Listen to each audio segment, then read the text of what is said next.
नमस्कार, सबैजनालाई स्वागत छ मेरो युट्युब च्यानलमा। सँगै बुटोलदेखि गुल्मी शान्तिपुरसम्मको यात्राको पार्ट 2 मा अब हामी अगाडि बढिसकेका छौँ। हामी चाहिँ अब यो सिद्ध बाबा कटेर पनि हामी दोभान आइपुगेका छौँ।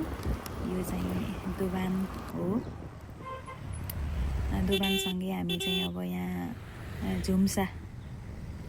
झुम्सासम्म पुगिसकेका छौँ। आउनुहोस् हामीसँगै यात्रा गर्नुहोला अनि यात्राको आनन्द लिनुहोला।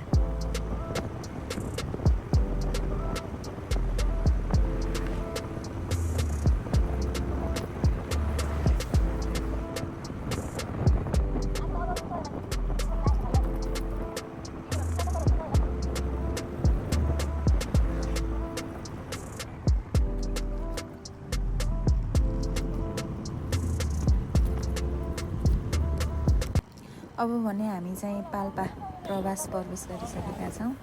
बाटो चाहिँ एकदमै राम्रो लाग्छ यहाँनिरको बाटो। म एकदमै बुटोलबाट गुल्मी शान्तिपुरसम्म आउजाउ गरिरहने भएको भएर चाहिँ यहाँको बाटो एकदमै राम्रो अनि फराकिलो लाग्छ। यहाँ चाहिँ झरेर रिताले चिसो पानी खान मन लाग्यो भनेर अनि पानी हुनुहुन्छ सोध्दै हुनुहुन्छ मलाई, रेडबुल खाने हो भनेर। नाइ भन्दैछु मैले फेरि। यस्तै छ। यसरी चाहिँ हामी अगाडि बढिरहेका छौँ। हजुरहरूले पक्कै पनि रमाइलो मान्नुभएको छ हाम्रो यो यात्रामा। सँगसँगै हुनुहुन्छ, हजुरहरूलाई म विशेष धन्यवाद दिन चाहन्छु।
अब भने हामी चाहिँ यहाँ पाल्पा बस पार्क प्रवेश गरिसकेका छौँ।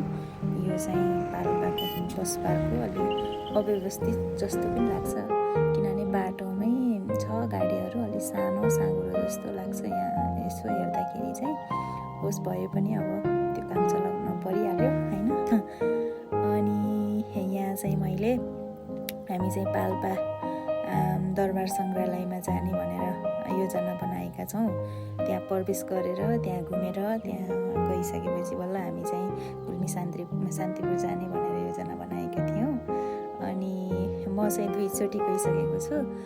रिता चाहिँ जानुभएको रहेनछ, त्यसरी त्यहाँ घुमाइदिनु पर्यो भनेर। तर 2 चोटि गइसके पनि मलाई चाहिँ बाटो चाहिँ अलिकति त्यहाँ कन्फ्युजिङ जस्तो लाग्छ कि कता हो मेसै नपाउने जस्तो हुन्छ।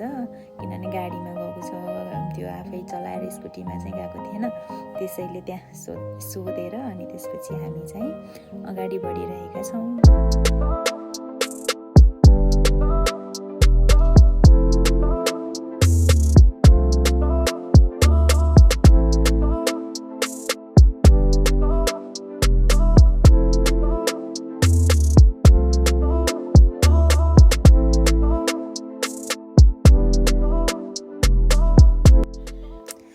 सोध्दै खोज्दै भए पनि अब हामी चाहिँ फाइनल्ली पाल्पा दरबार सङ्ग्रहालयमा प्रवेश गरिसकेका छौँ। यसपछिको भिडियोको लागि चाहिँ पार्ट 3 प्रतीक्षा गर्नुहोला।